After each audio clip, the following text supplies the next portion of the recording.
Bon bah voilà, on est sur l'alpha de Heroes of the Storm, donc le prochain MOBA de Blizzard.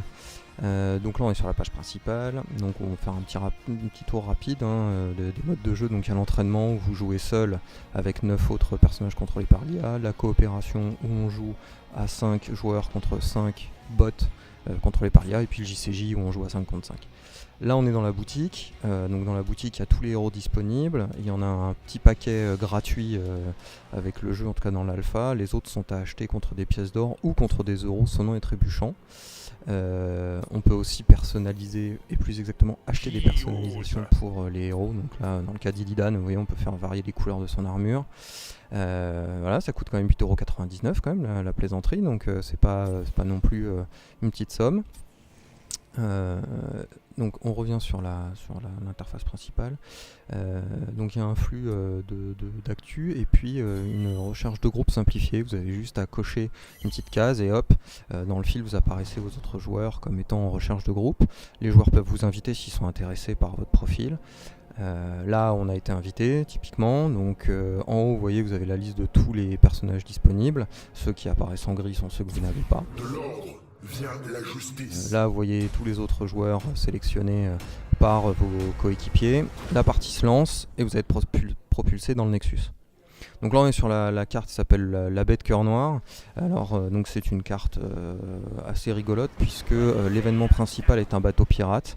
Un pirate et dont le capitaine en fait est très friand de pièces d'or. Il va falloir lui rapporter des pièces d'or pour lancer des salves de canon sur la base adverse.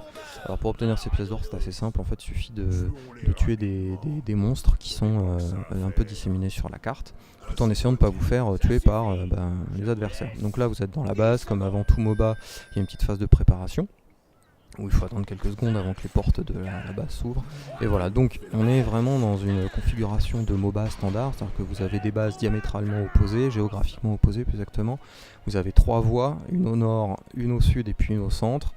Voilà, à vous de vous répartir avec vos coéquipiers pour finalement arriver à vaincre le plus rapidement possible vos adversaires, créer des embuscades et arriver aussi et surtout à faire gagner de l'expérience à votre équipe, puisque contrairement aux MOBA type Dota ou HON ou LoL, en fait l'expérience dans Heroes of the Storm est commune à toute l'équipe, histoire de ne pas avoir de déséquilibre entre des personnages qui pourraient être par exemple niveau 9 et puis d'autres niveau 10-12 parce qu'ils auront farmé des monstres comme des cochons.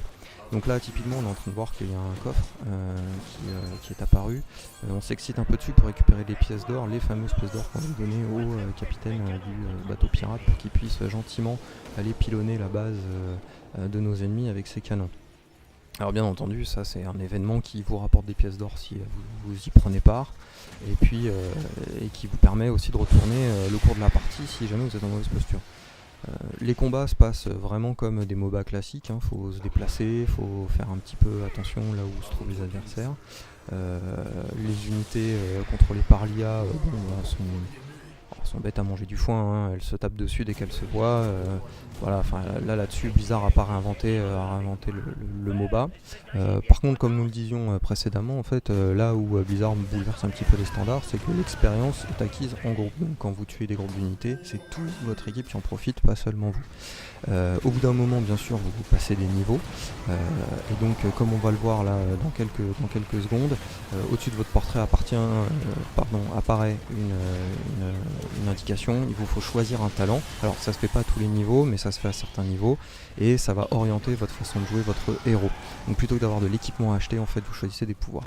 Bon, là la partie est terminée, donc notre cœur a explosé, on s'est fait battre par l'adversaire. Les parties durent en moyenne entre 10 et 20 minutes grand max, c'est vraiment grand maximum.